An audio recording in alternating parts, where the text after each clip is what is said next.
बहुत बड़ा नेक्सस संदीप घोष चला रहे हैं, इसको तोड़ना, एक्सपोज करना ज़रूरी है। बायोमेडिकल वेस्ट का, जैसे डेड बॉडी का, जैसे टेंडर दे करके कमीशन लेना, छात्रों को फेल कराना, फेल करके पैसे लेना।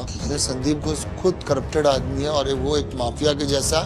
मैंने अपनी पूरी जिंदगी में, कैरियर में इतना गंदा इंसान नहीं देखा। कोलकाता रेप मर्डर में मुख्य आरोपी संजय रॉय के बाद अब आरजी कर अस्पताल के पूर्व प्रिंसिपल संदीप घोष पर शक गहरा रहा है और संदीप घोष कानून के फंदे में घिरता नजर आ रहा है। पहला फंदा सीबीआई का है, जो संदीप घोष से 5 दिन में कुल 64 घंटे की पूछताछ कर चुकी है। दूसरा फंदा सुप्रीम कोर्ट का है, जिसने रेप मर्डर केस में संदीप घोष की भूमिका पर गंभीर शक जताया। और तीसरा फंदा कोलकाता पुलिस का है, जिसने अस्पताल में संदीप घोष के खिलाफ करप्शन का केस दर्ज किया है। अब पूर्व प्रिंसिपल संदीप घोष पर कानून का शिकंजा कस रहा है, क्योंकि अब सीबीआई को भी शक है कि डॉक्टर रेप मर्डर केस में पूर्व प्रिंसिपल संदीप घोष कुछ सच छिपा रहा है। इसलिए सीबीआई अब संदीप घोष का पॉलीग्राफ टेस्ट करवा सकती है और अब संदीप घोष के काले कारनामे भी खुलकर सामने आ रहे हैं। संदीप घोष पर लग रहे आरोपों के आधार पर हम इसे समझें अगर, तो समझ में आता है कि संदीप घोष किस तरीके से घिरा और वो क्यों भ्रष्टाचार का आरोपी है। कोलकाता में हुए हैवानियत कांड को 13 दिन बीत गए हैं। न्याय की मांग को लेकर प्रदर्शन चल रहा है। मुख्य आरोपी संजय रॉय के अलावा जिस शख्स पर जांच एजेंसी की नजर है वो है संदीप घोष, क्योंकि डॉक्टर संदीप घोष पर एक नहीं बल्कि 10 से ज्यादा पाप करने के आरोप हैं। ये खुलासा खुद संदीप घोष को करीब से जानने वालों ने किया है। संदीप घोष पर पहला जो आरोप है वो है कि मेडिकल कॉलेज में ये माफिया के नाम से जाना जाता था।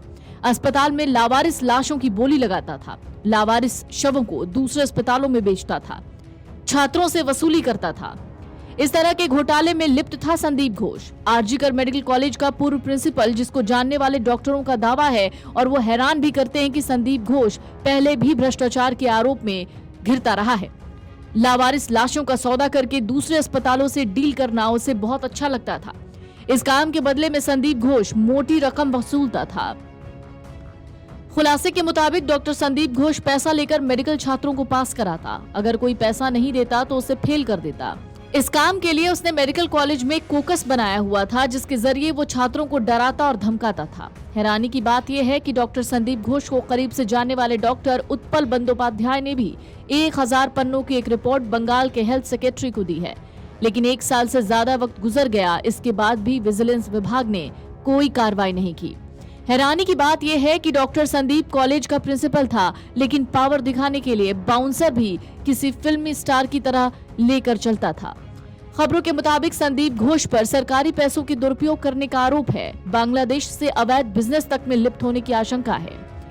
पूर्व प्रिंसिपल डॉक्टर संदीप घोष पर सरकारी पैसों से फिजूल खर्ची करने से लेकर कॉलेज की जमीन को अवैध तरीके से किराए पर देने के आरोप हैं, जिसकी जांच होना अब बहुत जरूरी हो गया है, क्योंकि तार अब बांग्लादेश से अवैध बिजनेस करने तक को बताया जा रहा है। सीबीआई 7 दिन से एक सबूत इकट्ठा कर रही है। पिछले 6 दिन से हर रोज सुबह से लेकर शाम तक डॉक्टर संदीप घोष से पूछताछ की जा रही है। आज से पहले अब तक संदीप घोष से पिछले 5 दिनों में करीब 64 घंटे की पूछताछ हो गई है। वैसे सुप्रीम कोर्ट भी बंगाल की ममता सरकार से संदीप घोष के आचरण को लेकर तीखे सवाल कर चुका है।